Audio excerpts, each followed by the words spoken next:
Hi there. Welcome to this screencast on finding good sources for your research paper. This screencast is being made for English 11 CP Digital Life course at Nazareth Area High School, and this is a brief introduction to finding sources for your research paper. I did give this presentation in class, but I'm recording it as a screencast for future reference. If you missed class on the day that I gave this presentation, this is an opportunity for you to see what you missed, and it's also a great place for you to go back and re-reference something if you're having trouble. First couple slides that I talked about in class had to do with what makes a good source, and they're primarily about credibility and purpose of the source, which we've learned a lot about during this course. However, one thing that is kind of unique that we haven't talked about yet is that what makes a good source is always dependent upon the assignment type and the requirements. So the advice I'm giving you about the types of sources that are good for this paper are because they're good for this paper. There may very well be different sources that are good for different types of papers. I'm guiding you to ones that I know are going to work for what I'm asking you to do. Students are often frustrated and say, why can't I just Google it? And the short answer for that is not simply because Google is bad or it's going to give you bad information. That's not true. I use Google all the time. But I also know what kind of specific information you're going to need for this paper. And for doing college prep level work, we need to get sources, we need to get access to articles that are going to be more specific and more in depth than what we can find on the first page of Google results. What we looked at today in class, we did the same search on Google versus database, and we were able to see how Google got us 9 billion results, but the first ones that we were seeing were so general and they weren't going to give us anything specific that we could actually use in our paper. And so that's the difference between Google versus using library resources. And so the next question becomes, what is a database article? This seems really obvious to English teachers, but I find that students don't necessarily know. And the most important thing to realize is that these articles didn't just appear one day in the database. They were published somewhere else first. And then some company, Gale or SIRS or ProQuest or whatever, basically purchases the rights to them and they digitize them. And then they save them on this server somewhere that can easily be searched. That's called the database. The database is simply a search engine, and institutions like schools and libraries subscribe to these databases so that their users can access this huge number of sources and articles with one search. So instead of subscribing to 15 different magazines, now Nazareth Area High School only needs to subscribe to one database, and they can still have access to content from all of those magazines. So where did these articles come from if they didn't just pop up in a database one day? Mostly they came from periodicals. Periodicals are things that get published on a regular basis, things like magazines and newspapers, which get published weekly or daily or monthly. And also academic journals. These are things that are generally not publicly available. They're like magazines, but they're for very specific fields. They're written by experts for experts, and usually they cost money to access. So in these databases, we can access them for free because our library subscribes to them. Sometimes there will be things in a database that were published in books. Sometimes they were originally published in a newspaper and then in a book and then in the database. We'll talk more about that next week. The first thing we want to do is go to Destiny. Destiny is the library's basic search engine, and you can get there from the high school homepage or by going to destiny.nazarethasd.org. The databases that we subscribe to are available all through links that are all right down here on the page. We want to make sure that we get to them via those links and not via these quick searches here, because these aren't the databases that we're actually working with for our class. The first database we're going to look at is called Gale Student Resources in Context. This is a great general information database about a lot of different subjects, including the ones we're working on for this class. In order to find the Gale Student Resources in Context, it's in the left column, and it's right here at the bottom of the Gale InfoTrack list. Do make sure that you're clicking on Student Resources in Context, not one of the other ones here. When you do that, you're going to get to a screen like this. If you're accessing at home, something might have happened before you got here. If you're accessing these databases from home, you have to log in to prove to them that you go to an institution that subscribes. The login information for this database is in the document, the quick reference document of instructions that I have attached to the same place where this screencast is attached in Schoology. Once we do manage to get to this screen, we want to look first by clicking on this advanced search button. On this screen, the only option you have is to just type in a term, but we want to be able to be a little bit more specific so we get better, more specific results to what we actually need, so we don't have as much to sift through.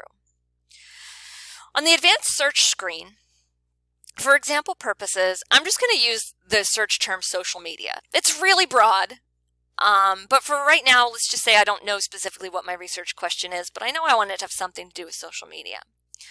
The other things I want to make sure of before I search are that these two boxes are checked. We want to make sure we get full text documents from peer-reviewed journals.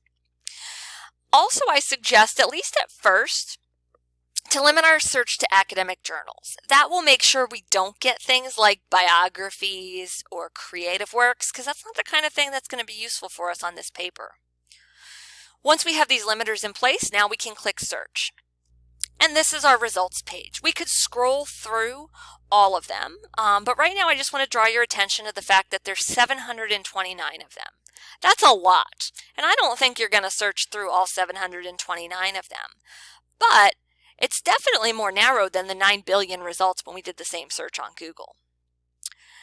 Just to take a look at our at what this is going to look like if we see one of these articles, let's just click on this first one so that we can see what the page looks like, what the database actually gives us.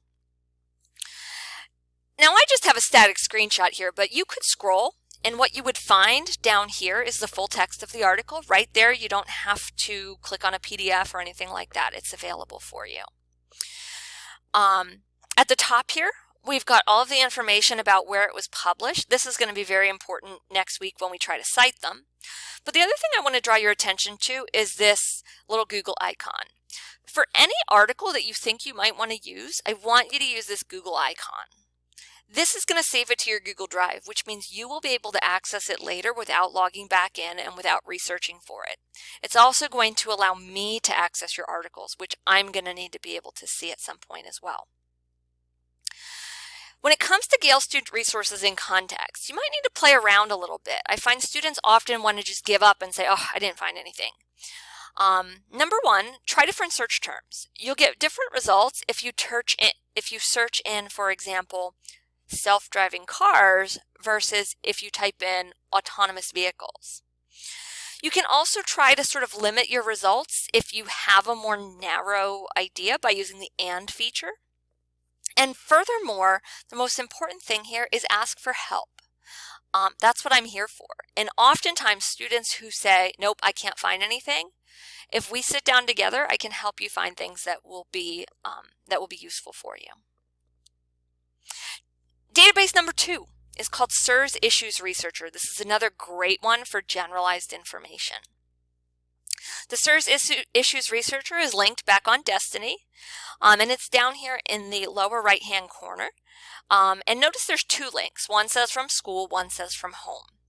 If you click on the one from home, it's once again going to ask you for a password and login. That information, again, is on the document attached in Schoology, the same place where this screencast is.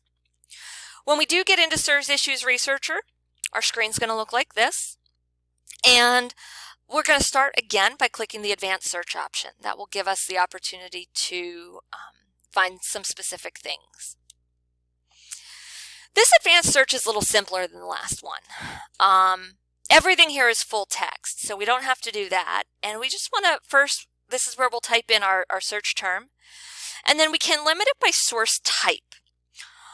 This is a little bit challenging because we can only search one at a time. So if we want newspapers, we've got to do a totally separate search than if we want to search magazines. For demonstration's sake, I'm going to show you how you get different results. So first of all, we're going to use, again, the very general search term social media, and just going to search newspapers. And what we see here, just the very first 3 search results, one of them comes from University Wire, one of them comes from the Chicago Tribune, and one of them comes from the Detroit Free Press. They're on different aspects related to social media, and we could click on any one of these and see it, but they're all from newspapers. Now, for demonstration's sake, let's see how we can use that same search term and get different results simply by clicking on scholarly journals instead.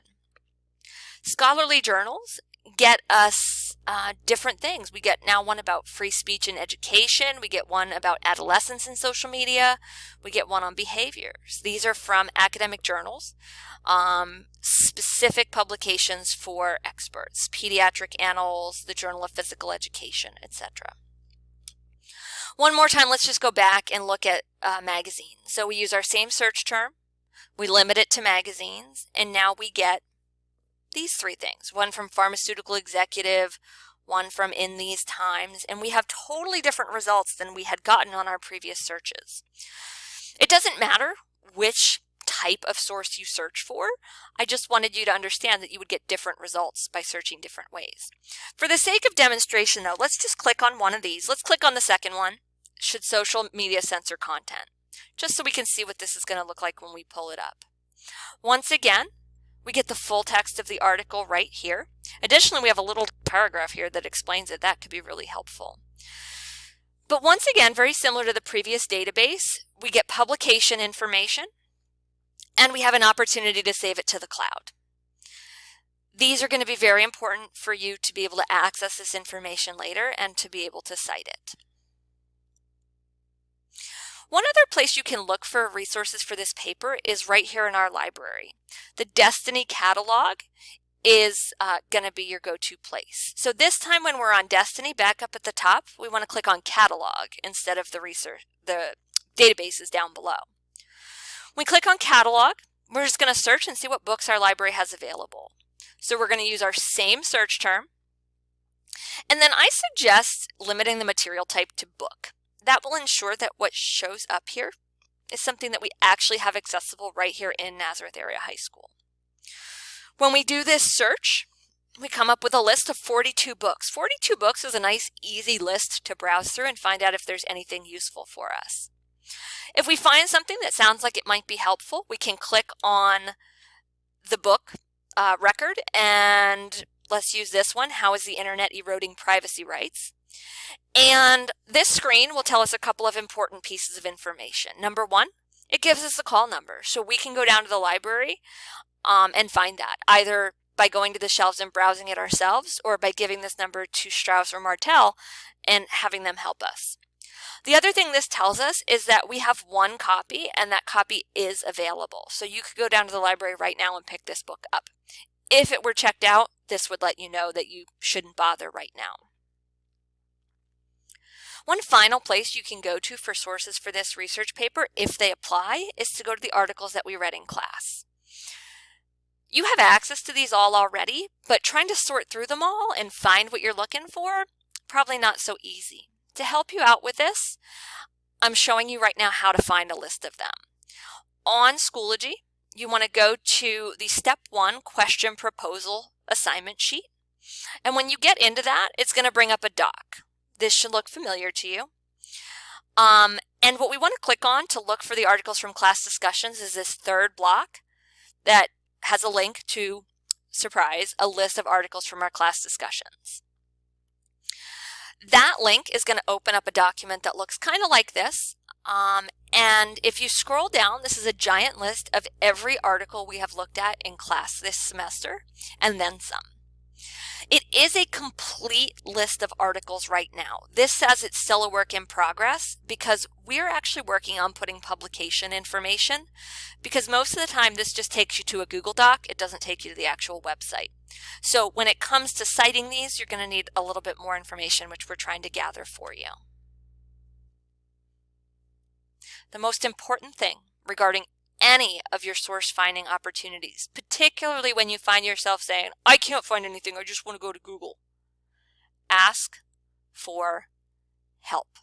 Our goal here is to teach you how to use these resources, not hate them. If you spend 5 minutes and say, I can't find anything, you're going to convince yourself that databases are useless. I can help you find what you're looking for, which is not only going to help you find what you need, but it's going to help teach you how